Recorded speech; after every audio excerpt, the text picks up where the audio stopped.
Hello, my garden friends. This is Jersey Shore Lisa from MyNJGarden.com, and it's Mother's Day. Happy Mother's Day, everybody. It's May 9th, 2021, and I am about to plant out some of my vegetable starts into the keyhole garden this year. So the keyhole garden looks pretty empty right now because I've weeded most of it. I let the weeds grow over the winter, and then right before I plant, I pull them all up and plant my veggies. So here are some of the things I'm going to be planting today.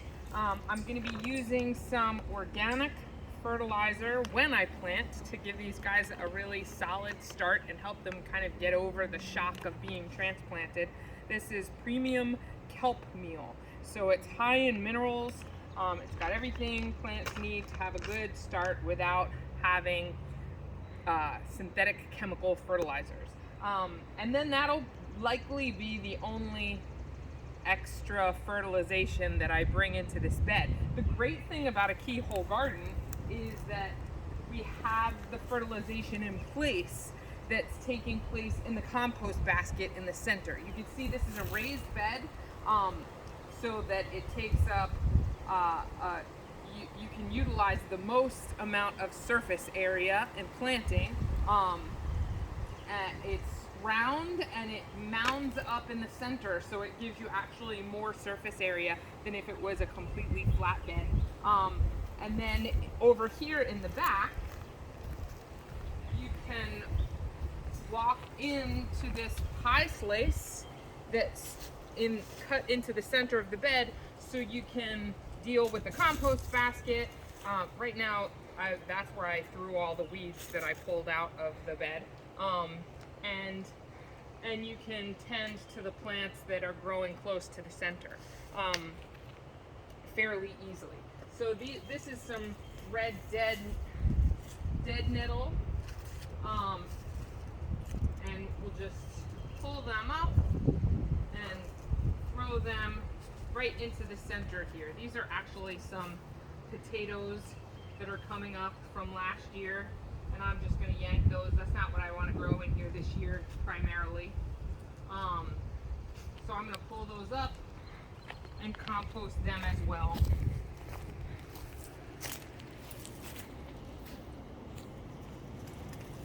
Now, red dead nettle is a weed that's common to this area, but it's also edible and nutritious. I just don't think it's delicious. So these are also edible. These are lamb's quarters. That's another edible weed, and it's related to amaranth, which is grown as a vegetable crop, but I don't bother with that myself. Not that it's not welcome for diversity, but that's not what I primarily want to grow in this bed this year. So I'm making room for peppers and eggplant, and here's a little self-seeded lettuce, and there's some escarole that seeded itself last year. There would have been a lot more in this bed that seeded itself from last year, but I've added quite a bit of soil to the top of this bed, and you'll see a few wood chips mixed in. That's because I renovated other gardens in the yard. I actually moved a garden that was in the space where the greenhouse is now.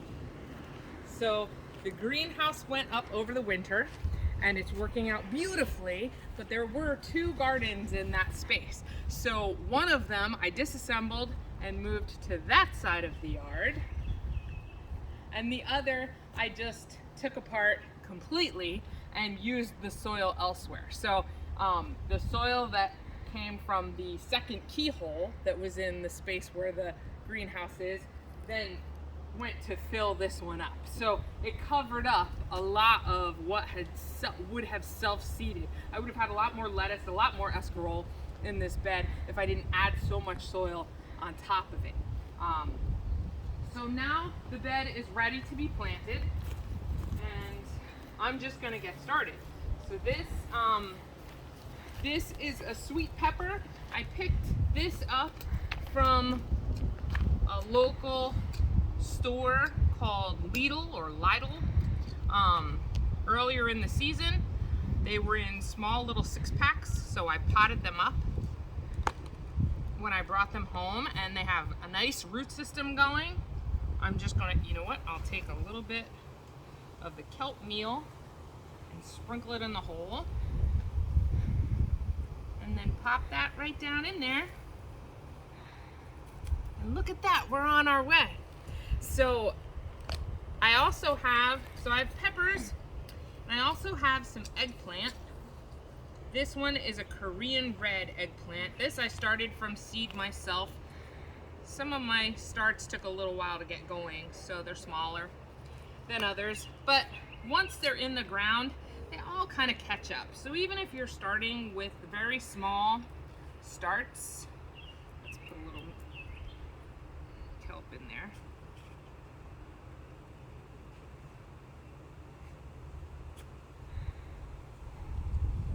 Even if you're starting with very small starts, it'll be fine once the weather warms and conditions are right. These plants will jump up and catch up. So I'm gonna try and keep the labels together with the plants that I put in the ground, but what I have here probably won't fill this bed.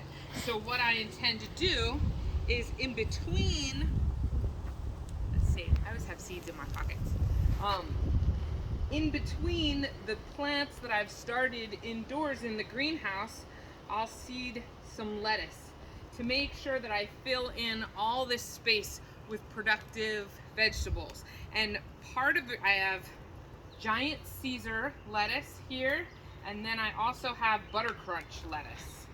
So I'll seed those in between. I'm not going to worry too much about spacing. I'll thin them out once they pop up.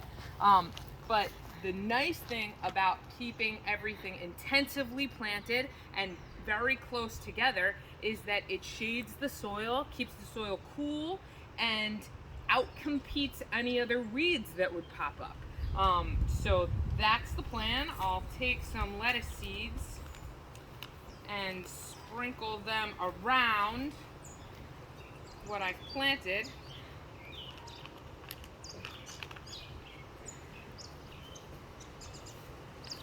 To make sure that we have greens throughout the growing season.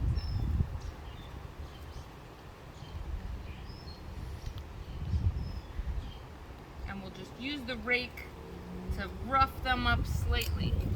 Now you can see a lot of people, when they plant their gardens, they'll turn the soil over pretty aggressively before they do that, because they're trying to get rid of the weeds that have come up, or they're trying to loosen up the soil because it's become compacted over the year.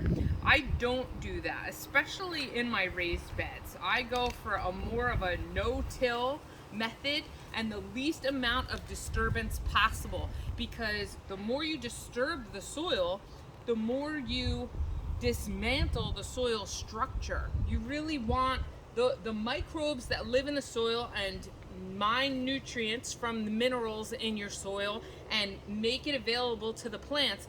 They also create soil structure, the home in the soil where they'll be able to reside and stay put and not wash away. So when you turn the soil over, you destroy that soil structure. It eliminates pore spaces so that the soil becomes more compact, and water is less likely to infiltrate into the soil. It's more likely to run off if you turn your garden beds over. So I don't do that. I tend to grow the food, and then when it's done growing, I cut my plants down to soil level, and I leave those root systems in the ground except for weeds. Annual plants, they're not going to come up again next year if I just cut them down and leave the root systems in the ground. But those weeds, they'll self-seed and keep coming back. So that's why I tend to yank those and put them in the center there. But the compost being in the center of the bed is nice, because then throughout the growing season, you water that compost, and that leaches out nutrients into the bed and feeds the plants in your garden bed, so you don't have to consistently bring in fertilizer. It makes a great home for microbes in the garden bed. So these are some of the principles that I use throughout the yard, but this is a great tool that I can use, this raised keyhole garden bed, in order to put them all in one place and to give my veggie plants the best start and the best environment to grow. If you have any questions, please leave me a comment, and if you like the video, hit the like button and please subscribe to the channel. Thanks so much. Thanks for watching, everybody. Have a great day. Happy Mother's Day.